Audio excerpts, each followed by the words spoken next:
2027 ஏப்ரலில் குஜராத்தில் அகமதாபாத்திலிருந்து மும்பைக்கு நமக்கு புல்லட் ட்ரெயின் சாத்தியமாயிடுச்சு. கிட்டத்தட்ட 70-80% மேலே வேலைகள் முடிந்திருக்கிறது. இந்த நாட்டினுடைய வளர்ச்சி தான் இன்றைக்கு ஒவ்வொரு தனி மனிதனுடைய வளர்ச்சி இன்றைய நாட்டினுடைய வளர்ச்சியாக இருந்து கொண்டது. அதனால தான் நம்ம பார்க்குறோம், நம்ம நாட்டினுடைய வளர்ச்சியினுடைய வேகத்தை பார்க்குறோம். ஒவ்வொரு பகுதியிலையும் ஒவ்வொரு ஃபீல்ட்லையும் கூட அது இன்ஃப்ராஸ்ட்ரக்சர் டெவலப்மெண்ட் ஆகட்டும் அல்லது சோசியல் செக்டாரினுடைய டெவலப்மெண்ட் ஆகட்டும், இந்த டெவலப்மெண்ட் இன்னைக்கு அந்த ஸ்பீடு நம்ம பார்க்குறோம். எந்த அளவுக்கு ஸ்பீடான டெவலப்மெண்ட்டை பார்த்து அது ஹைவேக்களாக இருக்கட்டும், ஏர்போர்ட்ஸ்களாக இருக்கட்டும், ரயில்வேக்களாக இருக்கட்டும், வந்தே பாரத் ரயில். ஒரு காலத்தில் புல்லட் ட்ரெயின்லாம் நம்ம பேப்பரில் படிப்போம், இல்லை யாராவது ஜப்பான் எங்கேயாவது போயிட்டு வந்தால் நம்மகிட்ட வந்து சொல்லுவாங்க, இப்போ நான் வந்து 1 மணி நேரத்தில் 300 கிலோமீட்டர் 400 கிலோமீட்டர் போனேன். அதை நம்ம வந்து ரொம்ப அதிசயமாக கேட்டுட்ருக்கோம். ஆனால் அந்த புல்லட் ட்ரெயின் இன்றைக்கி நம்ம ஊரில் சாத்தியம் 2027 ஏப்ரலில் குஜராத்தில் அகமதாபாத்திலிருந்து மும்பைக்கு நமக்கு புல்லட் ட்ரெயின் சாத்தியமாயிருச்சு. கிட்டத்தட்ட 70-80% மேலே வேலைகள் முடிந்திருக்கிறது. அப்போது நாட்டினுடைய பொருளாதாரம், ஒரு நாட்டினுடைய பொருளாதாரத்திற்கு அடிப்படை இன்ஃப்ராஸ்ட்ரக்சர், பேசிக் இன்ஃப்ராஸ்ட்ரக்சர். ஸோ அந்த பேசிக் இன்ஃப்ராஸ்ட்ரக்சரை எந்த நாடு கொடுக்கிறதோ அந்த நாட்டினுடைய வளர்ச்சி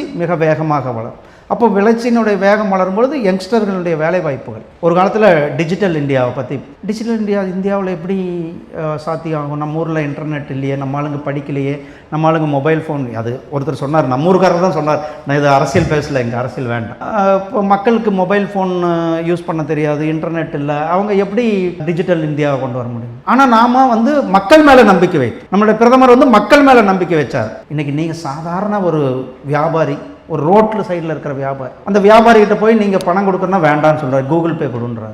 நான் சத்தியமங்கலன்றது உங்களுக்கு தெரியும், ஒரு காடு.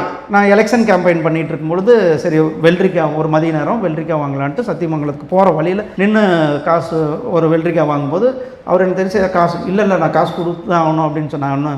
கொடுத்து தான் ஆகணும் அப்படின்னு சொன்னதுக்கு அப்புறம் உடனே அப்போ நீங்கள் வந்து ஜிபே பண்ணுங்கன்ற வார்த்தையை சொல்கிறேன். அந்தளவுக்கு ஃபெமிலியர் ஆகிருக்கிறது நம்மளுடைய சாதாரண வியாபாரிகள்.